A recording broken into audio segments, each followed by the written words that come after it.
And that's the power of compounding that today India is experiencing. We have grown over the last 10 years at a 7% CAGR decadal growth rate.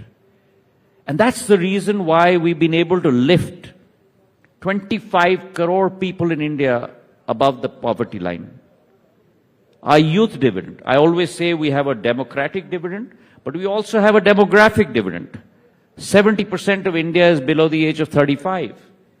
That's 98 crore people, 980 million people, 3 times the population of the United States of America, twice the population of combined Europe. That's our capability. And I believe that India will become the center of not only economic growth, but the center of innovation.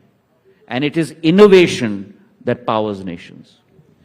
Let me ask you, Mr. Scindia, the fact that Could you and I ever dream that we'll be setting up fabs in India? Today in India, we're not setting up a fab. We're setting up multiple fabs. And fab is the seminal part of growth of new kinds of paradigm innovations in the world. You've got a fab being set up in Assam, 40,000 crores. You've got a fab being set up in Gujarat. Could we ever dream that Airbus will set up a FAL, a final assembly line in India? I want to ask you, just before we start, GBS, Global Business Summit. India is on the cusp of doing great things as far as the economy is concerned.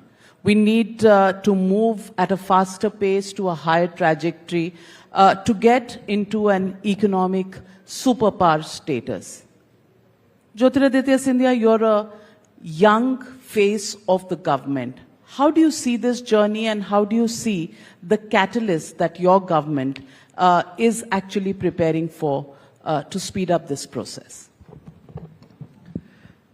So, Navika, I think, first of all, thank you very much for having me here. It's wonderful to be a part of ET's GBS, which is one of the most coveted annual features held in India. On your question, I think India is very much already on its path. The fact that in 2014 we were the 11th largest economy, we are today the 5th largest economy in the world.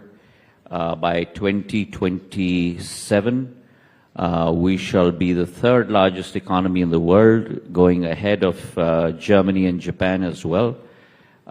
We will be a $5 trillion economy by 2028. A $6 trillion economy by 2030. India is on its way, and India is on its way because in the last 10 years, not the incremental change that has come about, but the monumental change that's come about in India. A government led by Prime Minister Modi that has been focused on execution, focused on empowerment, focused on unleashing the power of every single Indian.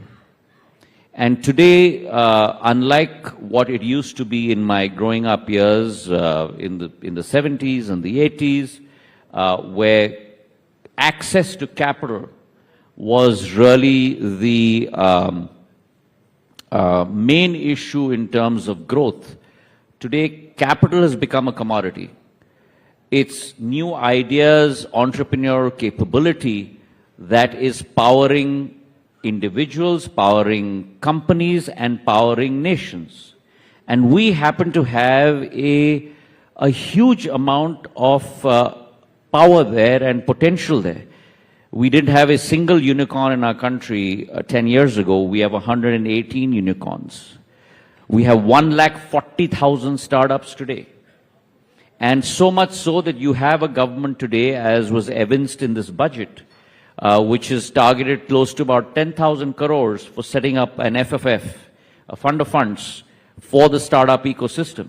And mind you, that money can be leveraged 8x, 10x.